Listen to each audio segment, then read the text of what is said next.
Hey guys, subscribe for daily content. And if you're shopping for gear, make sure you check out the description for the newest items at some of the very best online retailers. There's also links for some of the items that I personally recommend. Thanks! What's going on YouTube? Metal Complex here, and today I've got 5 more extremely cool knives for you guys to check out. I will link them all right down in the description. Some of them are available right now, and some of them will be available, but I'll make sure that they're linked down there. It does help my channel when you use those links, but that's entirely up to you. Thanks to my patrons for supporting me. Please make sure to follow me on Instagram at metal_complex and on TikTok at _metal_complex. So let's start off here with a very inexpensive one and possibly a brand that many of you have not heard of yet. This is the Tenable Nest Street. If the Nest Street design sounds familiar to you, it's probably because you experienced it through Concept Knives. Tenable is actually the budget brand of Concept. So same level of execution that we expect from Concept. Very, very good, but much less expensive. This is similar to, what We Knives did with Civivi and what Artisan Cutlery did with CJRB, etc. So it was only a matter of time before Concept Knives had their own budget brand. And I think it's actually been available for a bit. But this is an inexpensive knife at about $57, 14C28N, and in this case, blew my card. A few different options. They've also got a bunch of other really nice designs that you should check out as well. Yeah, this is a really, really good design, and it just makes sense to have it available in this form. This is a button lock, thumb stud deployer. We've got a lot of belly here on the blade shape, and then we've got the tip of the blade, which points down a little bit. I prefer that generally for EDC. When the tip is up, it's a little bit harder to do draw cuts, but it just depends on what you're going to do. Personally, I do a lot of shaping cuts throughout the day. Ergonomics, really good. Pocket clip, pretty good. It's a little bit long for my taste, but it's fine. All the way around, a really, really nice knife for about $57 and highly recommendable. Moving on here, one from Kershaw. Probably one of the better value knives that they have in general, right? When you all things considered here, this is the Kershaw Heist in S35VN.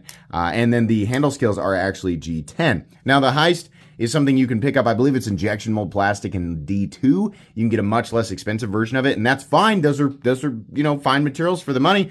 But for $119, I think is what they have this at on their website. S35VN and G10. Pretty awesome. The Heist is a really, really nice model. At some point it would be really cool to see them do like an ultra premium version of it, but this version of it, kind of an in-between, is really good at that really strange price point. It's kind of hard to nail down good value, right? That's why we don't see a ton of evergreen knives between $100 and $150. They're usually either far less expensive or far more expensive. But I think the Kershaw Heist, while probably not evergreen status, is a really, really good buy at $119. It's just a good EDC profile, really clean. And Kershaw, their fit and finish. If you haven't bought a Kershaw knife in the last 5 years, it's like night and day. Their OEM quality is ridiculous, whether it's stuff, from their Chinese OEM, which this absolutely is, or from their USA line, like the Launch Series knives. Everything across the board is just extremely high quality. Really, really nice. Moving on here to one that is not currently available, but it will absolutely be, could be available at any moment, depending on what retailer you're looking at. And that's the Tactile Knife Co. Chupacabra. This knife has been absolutely dominating my pockets lately. This blade is Magna Cut, hardened to 63 to 64. This is a modified SNEC Super Lock. While not an official collaboration, the SNEC Super Lock is open to the public, right, for companies to use legally, right? So this is Tactile's version of the Super Lock, and this is held up beautifully well. I think it would be, nice if they added a little bit more traction here in the jimping on the switch, but truthfully, I've just kind of adapted to it. This blade, this Magna Cut blade at this geometry hardened to 63, 64, is an absolute cutting beast. This thing will not stop. It is such a monster. And the blade shape for me is just about perfect for EDC.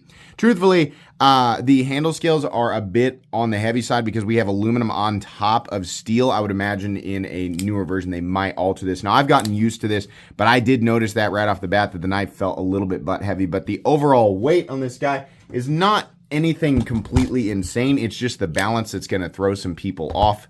Coming in about 4.66 ounces, nothing too crazy.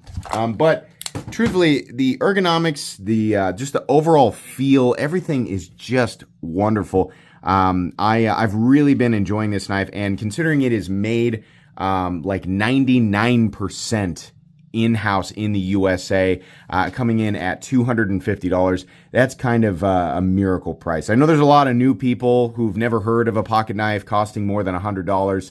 Welcome. We've been here for decades, right? This community and expensive knives and the coverage of them. But for people who know, right, if you're familiar with the USA knife market, that's pretty darn competitive. I've really been enjoying this. I wish that they would change the pocket clip. I do like that it's shorter, but I don't like this drop in this little bill here.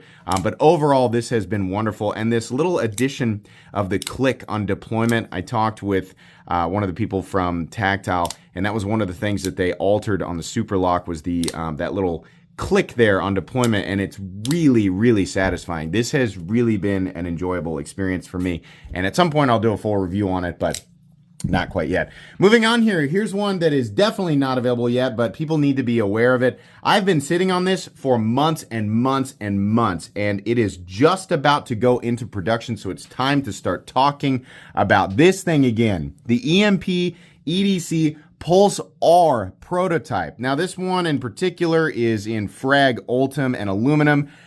If you don't like the ultim, because every time we show ultimates, it's just have you ever seen like the videos where there's like a turkey farmer and he gobbles at them and they all gobble back? This is what it makes me think of, right? The ultim. Whenever you show ultim, that just like it's just an instinctive response. If you like ultim, great. If you don't like ultim, they'll probably offer it in different materials.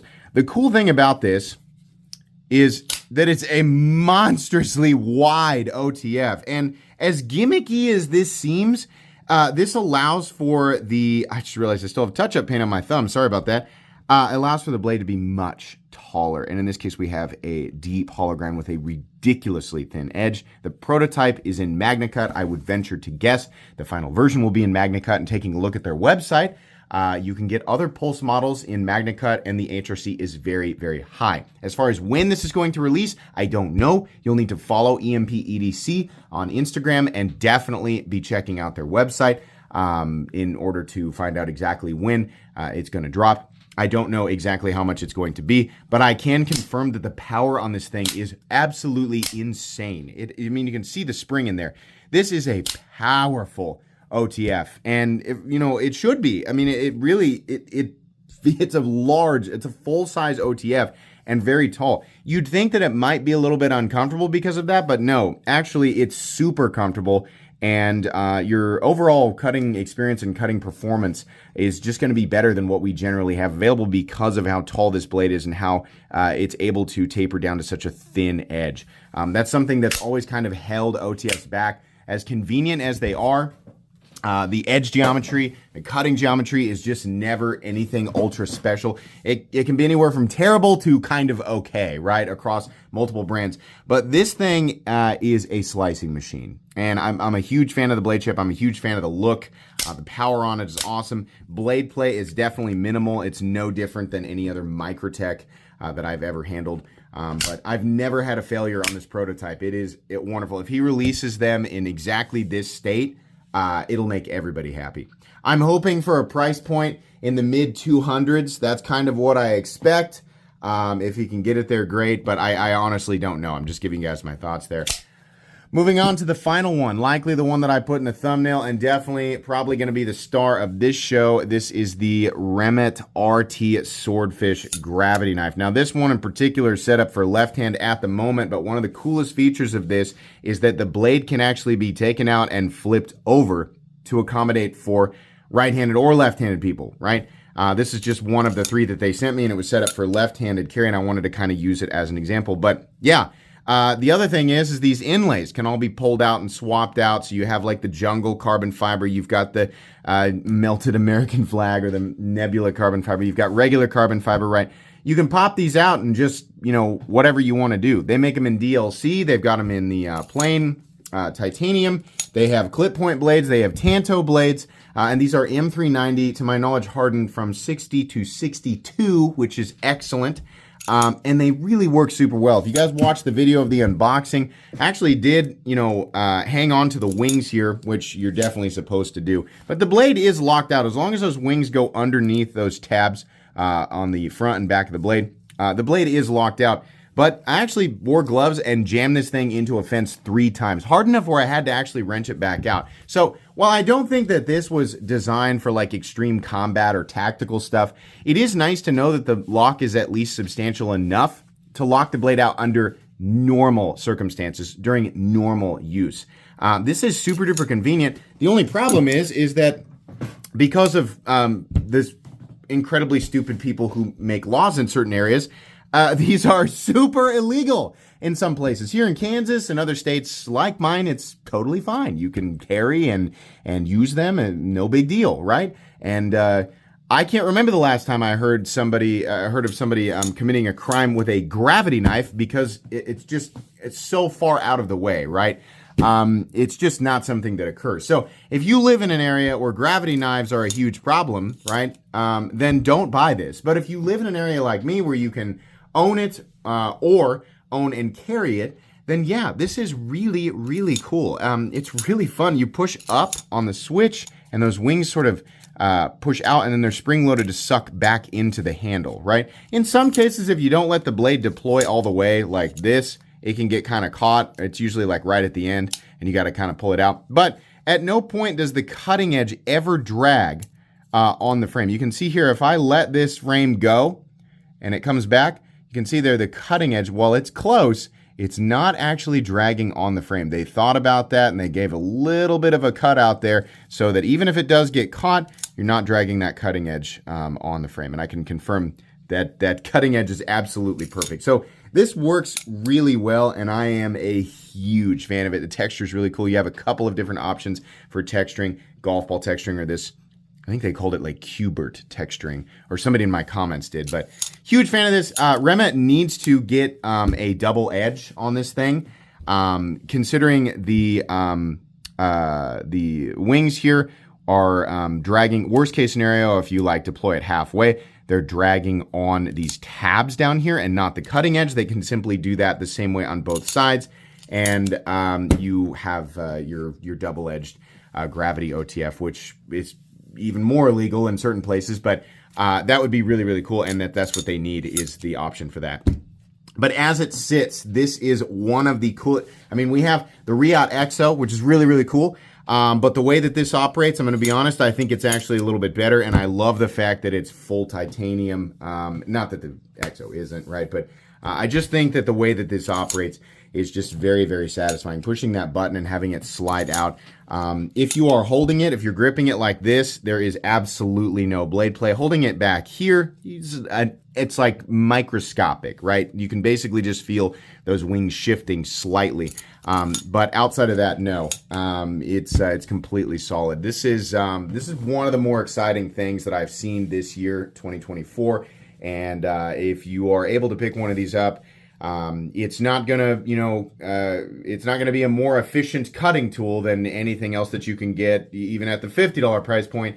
But man, will it put a smile on your face and impress your friends for sure. Just be careful about the laws. So I think these are about 250 to 270 something in there, maybe 265. Once again, we have the Remet RT Swordfish. We have the EMP EDC Pulse R prototype. We have the Tactile Knifeco Chupacabra made in the USA. We have the Kershaw Heist in S35VN. And then we have the Tenable Nest Street. Forgot the name of that there for a second. Tenable Nest Street. All of these worth checking out, even if you can't get them right now. I'll link them all down in the description. That's going to be it for today, guys. Please make sure to follow me on Instagram at metal_complex and on TikTok at _metal_complex. If you enjoyed this video, leave a like. If you'd like to check out my other content, I do, of course, have lots of videos of knives that are either expensive or inexpensive that I do or don't like, so check those out. And if you enjoy all my content, go ahead and click on that Metal Complex logo right there and subscribe, because there's definitely more coming. Thanks again for watching, everybody, and have a great day.